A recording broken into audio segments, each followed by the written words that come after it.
آیت کو تلاوت کا شرف حاصل کیا ہے، اس آیت کا تعلق جنگ احد سے ہے۔ جنگ احد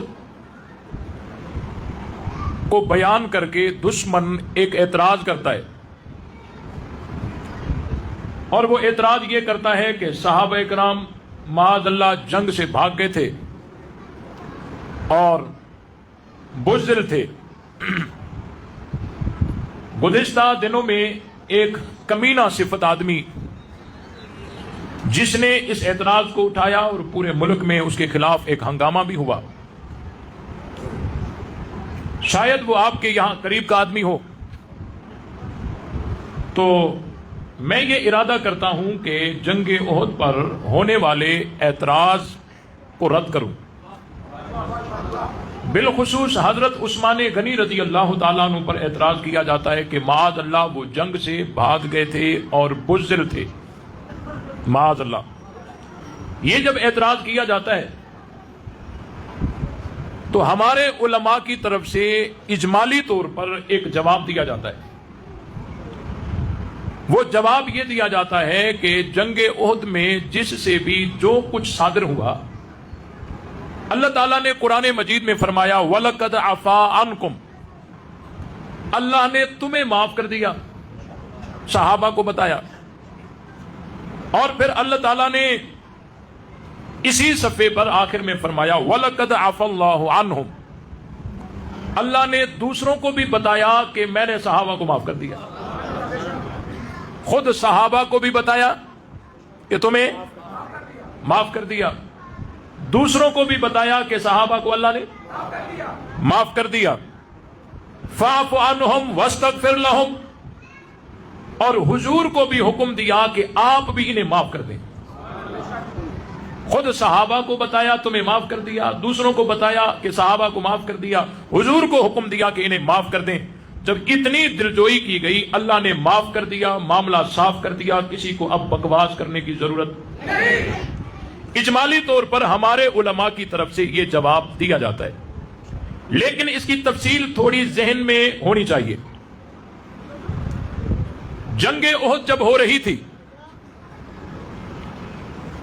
نبی پاک صلی اللہ علیہ وسلم نے درے پر 50 تیر اندازوں کو بٹھائے، عبداللہ بن اترنا نہیں ہے۔ اب پیچھے انہوں نے دیکھا کہ جنگ تو اتر پڑے، بعض صحابہ نے کہا کہ نہیں، ہم نے یہاں سے نہیں اترنا جب تک آپ علیہ السلام کا کوئی دوسرا حکم نہ آ جائے، ہم نے یہاں سے نہیں اترنا۔ انہوں نے نبی کے امر کو مطلق سمجھا، چاہے جنگ ہو چاہے نہ ہو، مطلق ہے، ادھر بیٹھے رہو۔ جو اترے انہوں نے نبی کا حکم مقید سمجھا جنگ کے ساتھ، اور جو نہ اترے انہوں نے مطلق سمجھا، نافرمانی کا ارادہ کسی کا نہیں تھا۔ صحابہ اتر آئے، کچھ نہ اترے، بہرحال مورچہ پیچھے سے کمزور ہو گیا۔ اب کافروں نے موقع پا کر کہ مورچہ پیچھے سے کمزور ہو گیا ہے، وہ پیچھے سے گھوم کر آ کر انہوں نے حملہ کیا۔ جب انہوں نے حملہ کیا، اوپر تقریباً 12 صحابہ حضرت عبداللہ بن جبیر رضی اللہ تعالیٰ عنہ کی قیادت میں جو بیٹھے تھے وہ شہید ہو گئے، اور پیچھے سے کافر آگے، آگے سے جو کافر بھاگے جا رہے تھے ان کو پتا چلا کہ ہمارے لوگ پیچھے سے بھی آ گئے، تو وہ بھی پیچھے پلٹ پڑے۔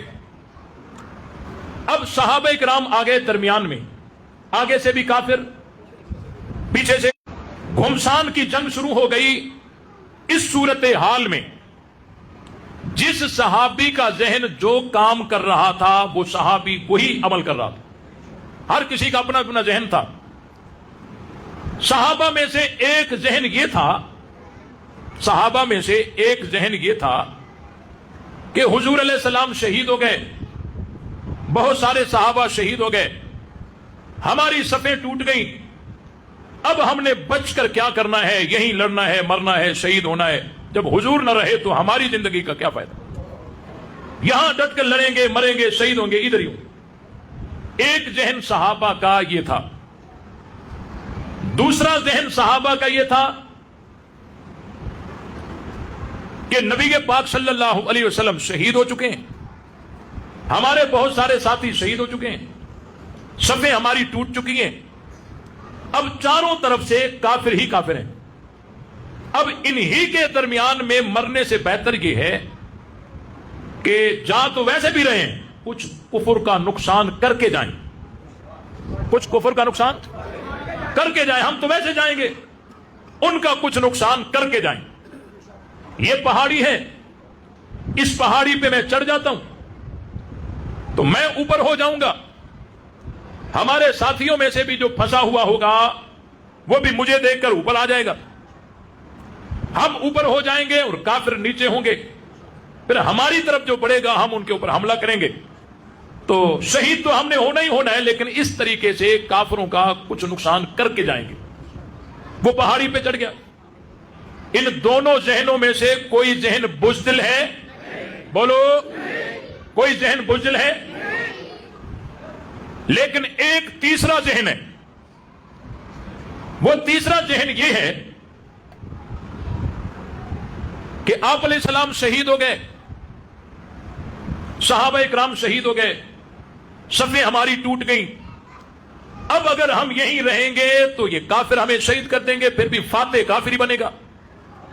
میرا جنگی تجربہ اتنا ہے, میرا جنگی تجربہ اتنا ہے کہ ایک دفعہ میں یہاں سے نکل جاؤں تو اچھی خاصی کمک لے کر, لشکر لے کر میں دوبارہ ان پر حملہ آور ہو سکتا ہوں اور اپنے ساتھیوں کا بدلہ بھی لے سکتا ہوں, حضور علیہ السلام کا بدلہ بھی لے سکتا ہوں, اور کافروں کو زیادہ سے زیادہ نقصان بھی پہنچا سکتا ہوں. یہ ذہن بزدل ہے؟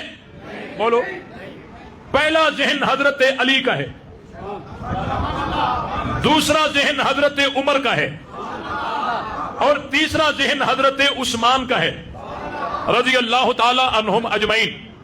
اب سمجھیے, حضرت اس جنگ سے بھاگنے والے کے لیے اللہ تعالیٰ نے بڑی وعید بتائی ہے کہ جو جنگ سے بھاگے گا اس کی جگہ جہنم ہے. اس کی جگہ کیا ہے؟ جہنم ہے. جنگ سے بھاگنے والا, اس کے لیے اللہ تعالیٰ نے بہت وعید بتائی ہے کہ جنگ سے بھاگنے والا اس کے لیے جہنم ہے. اور لیکن دو صورتیں مستثنا کی ہیں. یا ایھا الذین آمنوا اذا لقیتم الذین کفروا زحفا فلا تولوهم الادبار ومن یولهم یومئذ دبرہ الا متحرفا لقتال او متحیزا الى فئة فقد باء بغضب من اللہ ومأواہ جہنم وبئس المصیر. جنگ سے جو پیٹھ پھیر کر بھاگنے والا ہے اس کی جگہ جہنم ہے. لیکن قرآن نے دو صورتیں مستثنا کی. ایک الا متحرفا لقتال, کہ جنگی چال چلتے ہوئے وہ بظاہر یوں دکھائے کہ میں بھاگ رہا ہوں لیکن حقیقت میں وہ پلٹ کر آنے والا ہے, ایسا جانا اس پر کوئی وعید نہیں ہے. اور دوسری صورت او متحیزا الی فئۃ, کسی دوسرے لشکر کے ساتھ مل کر پھر حملہ آور ہونے کے لیے جانا, یہ بھی مستثنا ہے, اس پر کوئی وعید نہیں ہے. ہمارا دعویٰ یہ ہے کہ حضرت عثمان کا جانا او متحیزا الی فئۃ والا ہے. او متحیزا, میں دلائل دوں گا انشاءاللہ, میں دلائل دوں گا. حضرت عثمان کا جانا او متحیزا الی فئۃ والا ہے کہ لشکر سے مل کر واپس آنا. حضرت عثمان کا جانا بزدلی والا نہیں ہے. اب یا تو حضرت عثمان واقعی لشکر لے کر آتے اور حملہ آور ہوتے, پھر تو اعتراض ہی نہ ہوتا. لیکن چونکہ دوبارہ لشکر لانے کی ضرورت ہی نہ بچی, کیونکہ صحابہ اسی وقت پلٹ کر جھپٹ کر پھر غالب ہو گئے, کافر پھر مغلوب ہو گئے, تو دوبارہ لشکر لانے کی ضرورت ہی نہیں بچی. اب صرف حضرت عثمان کا جانا ہے اور نیت کا مسئلہ ہے. عمل میں تو کوئی ایسی چیز نہیں ہے جس پر بحث کی جائے. اب صرف نیت کا مسئلہ ہے کہ ان کا جانا یہ بزدلی والا ہے یا بہادری والا. اب دشمن کہتا ہے ان کا جانا بزدلی والا ہے, ہم کہتے ہیں ان کا جانا بہادری والا ہے. ہم جو آپس میں لڑ رہے ہیں کیوں نہ فیصلہ ان سے کرا لیں جو وہاں تھے, جو وہاں, کیوں نہ فیصلہ ان سے کرا لیں جو وہاں تھے. میری بات کو علماء توجہ سے سماعت فرمائیں. ہم جو آپس میں بحث کریں کہ ان کا جانا بزدلی والا ہے یا بہادری والا ہے, کیوں نہ ان سے فیصلہ کروائیں جو وہاں موجود تھے. سب سے پہلے اسلامی لشکر کے سپہ سالار صلی اللہ علیہ وسلم حضور علیہ السلام سے پوچھتے ہیں کہ انہوں نے حضرت عثمان کے جانے کو کیا سمجھا. ٹھیک ہے, آپ علیہ السلام نے اپنی دوسری بیٹی حضرت عثمان کو نکاح میں دے دی, ناقابل اعتماد سمجھ کر یا قابل اعتماد سمجھ کر؟ بولو, غدار سمجھ کر یا وفادار سمجھ کر؟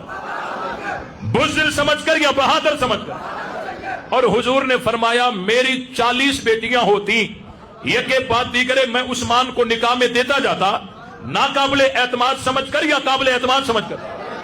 حضور علیہ السلام نے حضرت عثمان کو اپنا کاتب بنایا, ناقابل اعتماد سمجھ کر یا قابل اعتماد سمجھ کر؟ ٹھیک 3 سال بعد جنگ احد ہوئی ہے 3 ہجری میں.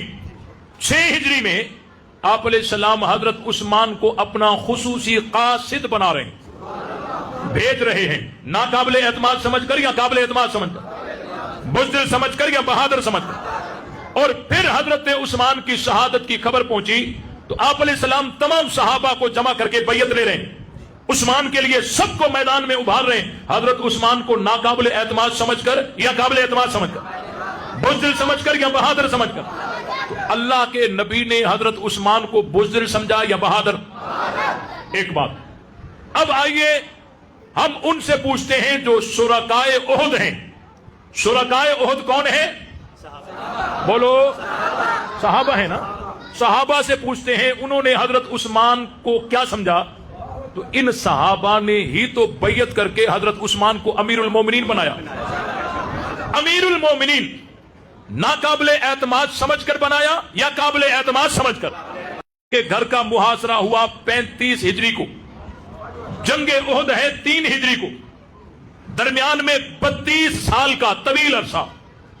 ان 32 سالوں میں کسی نے بھی حضرت عثمان پر یہ اعتراض کیا ہو دکھا دو. 32 سالوں میں سے کسی نے بھی حضرت عثمان پر بزدلی والا تان کیا ہو دکھا دو.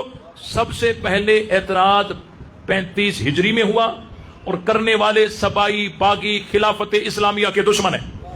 اور آج اولاد ابن سبا اپنے باپ دادا کے اعتراض کو کندھوں پہ لیے ہوئے. ایک بات, اور اللہ نے منہ ان کا بھی بند کر دیا.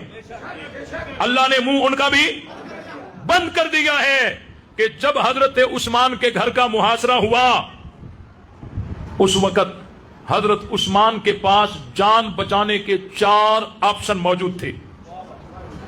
پہلا آپشن حضرت عثمان کے پاس جان بچانے کا یہ موجود تھا کہ حضرت عثمان رضی اللہ تعالیٰ عنہ مدینہ کو چھوڑ کے شام چلے جاتے, جہاں حضرت امیر معاویہ رضی اللہ تعالیٰ عنہ 15 سالوں سے گورنر تھے. وہاں کسی سبائی رافتی کو پر مارنے کی بھی ضرورت نہیں تھی. حضرت عثمان مدینہ چھوڑ کے شام چلے جاتے. لیکن حضرت عثمان یہ آپشن استعمال کر کے جان بچانے کی کوشش نہیں کی. فرمانے لگے میں آخری وقت میں حضور کا شہر نہیں چھوڑ سکتا, جوار رسول چھوڑنا نہیں چاہتا, جان دے دوں گا, نبی کا شہر نہیں چھوڑوں گا. ہاں, اگر حضرت عثمان مدینہ چھوڑتے بزدلی وہ بھی نہیں تھی, کیونکہ علی نے بھی تو مدینہ چھوڑا تھا نا. اگر حضرت عثمان مدینہ چھوڑتے بزدلی وہ بھی نہیں تھی, کیونکہ علی نے بھی تو مدینہ چھوڑ کر مرکز کوفہ کو بنایا نا. اچھا یہاں ایک بات سمجھیے, ہم چونکہ صحابہ کا بھی دفاع کرتے ہیں اور اہل بیت کا بھی دفاع کرتے ہیں. کوئی یوں نہ کہے کہ حضرت علی نے پھر مدینہ کیوں چھوڑا, کیا ان کو محبت رسول نہیں تھی؟ میں نے کہا نہیں, بات کو سمجھیے. حضرت عثمان نے مدینہ نہیں چھوڑا یہ محبت رسول کی وجہ سے. سوال ہوگا حضرت علی نے پھر کیوں چھوڑا؟ ہاں, حضرت علی نے مدینہ جو چھوڑا, انہوں نے دیکھا کہ امیر المومنین کو ظلماً قصر خلافت میں ان کے گھر میں شہید کر دیا گیا. اب مستقبل کے حالات کو وہ بھانپ گئے تھے, اب آگے ان کو خون ریزیاں نظر آ رہی تھی. اب انہوں نے سوچا کہ اگر میں مدینے میں ہوں گا تو خون ریزیاں نبی کے شہر میں ہوں گی, تو نبی کے شہر میں خون ریزی کرنا نہیں چاہتا. انہوں نے اپنا دارالخلافہ کوفہ کو بنایا. تو حضرت عثمان کا مدینہ نہ چھوڑنا محبت رسول ہے, اور علی کا مدینہ چھوڑنا بھی محبت رسول ہے. بات سمجھ آئی کہ نہیں آئی؟ اور یہ بات سمجھ لیجیے، ہمارے اچھے خاصے لوگ کسی خراب شہر کو دیکھتے ہیں نا، کہتے ہیں یہ تو کوفہ ہے، یہ کیا ہے؟ کوفی لا یوفی۔ حضرت حیدری شہید رحمت اللہ علیہ اس کو رد کرتے تھے، فرماتے تھے یہ رافضیوں اور مرزائیوں کی سازش ہے، کیونکہ کوفہ منبع اسلام ہے، حضرت علی کا دارالخلافہ ہے، حضرت فاروق اعظم نے حضرت عبداللہ بن مسعود کو کوفہ میں متعین کیا، 4000 صحابہ کوفہ میں ہیں، امام اعظم کوفہ میں ہیں۔ یہ بات سمجھ آ رہی ہے؟ امام اعظم کوفہ میں ہیں، تو مدینے کی عزت حضور کی وجہ سے ہے، وہاں اگر منافقین ہوں تو ان سے مدینے کی عزت پہ فرق نہیں پڑتا، تو کوفہ کی عزت علی کی وجہ سے ہے، اگر تمہارے جیسے کچھ لوگ وہاں ہیں تو ان سے کوفے کی عظمت پہ فرق نہیں پڑتا۔ حضرت عثمان کے پاس پہلا آپشن یہ موجود تھا کہ کوفہ یعنی مدینہ کو چھوڑ کر شام چلے آتے، لیکن حضرت عثمان نے یہ آپشن استعمال کر کے جان بچانے کی کوشش، فرمایا میں آخری عمر میں جوار رسول چھوڑنا نہیں چاہتا۔ حضرت عثمان کے پاس جان بچانے کا دوسرا آپشن وہ یہ موجود تھا کہ حضرت عثمان کے گھر پر کئی غلام تھے، دروازے پر صحابہ کی قطاریں لگی ہوئی تھی، یا امیر المومنین اجازت دیجیے ہم ان کا مقابلہ تلوار سے کریں۔ حضرت عثمان ان کو اجازت دیتے، تلوار اٹھواتے اور مقابلہ کرواتے۔ تو یہ آپشن حضرت عثمان کے پاس موجود تھا، لیکن حضرت عثمان یہ آپشن استعمال کر کے بھی جان بچانے کی کوشش نہیں کی۔ فرمانے لگے میں نبی کے شہر میں خون ریزی کرنا نہیں چاہتا، جان دے دوں گا، نبی کے شہر میں خون ریزی کرنا نہیں چاہتا۔ تیسرا آپشن حضرت عثمان کے پاس جان بچانے کا یہ موجود تھا کہ وہ مروان کو ان کے حوالے کر دیتے، کیونکہ خط جو منسوب تھا جس پر مہر مروان کی لگی تھی، انہوں نے شور برپا کیا نا، اور مروان حضرت عثمان کا منشی تھا۔ حضرت عثمان مروان کو ان کے حوالے کر دیتے، اپنی جان بچا لیتے، لیکن حضرت عثمان نے فرمایا نہیں، انہوں نے مروان پہ الزام تو لگایا ہے لیکن وہ پورے ثبوت مہیا کر نہیں سکے ہیں، اب اگر میں مروان ان کے حوالے کر دوں گا یہ تو اس کو مار دیں گے، ٹکڑے ٹکڑے کر دیں گے، اور ایک خون ناحق ہو جائے گا میری خلافت میں، قیامت میں حساب مجھے دینا پڑے گا۔ میں اپنی جان بچانے کے لیے کسی خون ناحق کو میں آگے کر دوں، یہ مجھ سے نہیں ہو سکتا۔ میں جان تو دے سکتا ہوں لیکن اپنی خلافت میں ایک قتل بھی ناحق برداشت نہیں کر سکتا۔ تیسرا آپشن حضرت عثمان کے پاس جان بچانے کا یہ بھی موجود تھا، لیکن یہ استعمال کر کے بھی حضرت عثمان جان بچانے کی کوشش نہیں کی۔ چوتھا آپشن حضرت عثمان کے پاس جان بچانے کا یہ موجود تھا کہ وہ خلافت سے دستبردار ہو جاتے، جان بچ سکتی تھی، لیکن حضرت عثمان فرمانے لگے نبی پاک صلی اللہ علیہ وسلم نے مجھ سے عہد لیا ہوا ہے کہ اے عثمان ایک وقت آئے گا اللہ تجھے خلافت کی قمیص پہنائے گا، کچھ لوگ وہ خلافت کی قمیص تجھ سے اتروانا چاہیں گے، خبردار تو نے نہیں اتارنی۔ میں نبی سے کیا ہوا عہد کیسے توڑ دوں؟ جان تو دے سکتا ہوں، نبی سے کیا ہوا عہد توڑ نہیں سکتا۔ جس عثمان کے پاس اتنے آپشن جان بچانے کے موجود ہوں اور وہ بھی آخری عمر میں، لیکن بہادری کا عالم یہ ہے کہ کوئی ایک آپشن استعمال کر کے بھی جان بچانے کی کوشش نہیں کر رہے۔ بڑھاپے میں جس کی بہادری کا عالم یہ ہو تو جوانی میں بہادری کا عالم کیا ہوگا؟ ان دلائل کے بعد کوئی سلیم الطبع آدمی کبھی حضرت عثمان پر اعتراض بزدلی والا کر سکتا ہی نہیں۔ وہ الگ بات ہے کہ ایک طرف سے منہ بند کر دیا جائے تو دوسری طرف سے شروع ہو جائے۔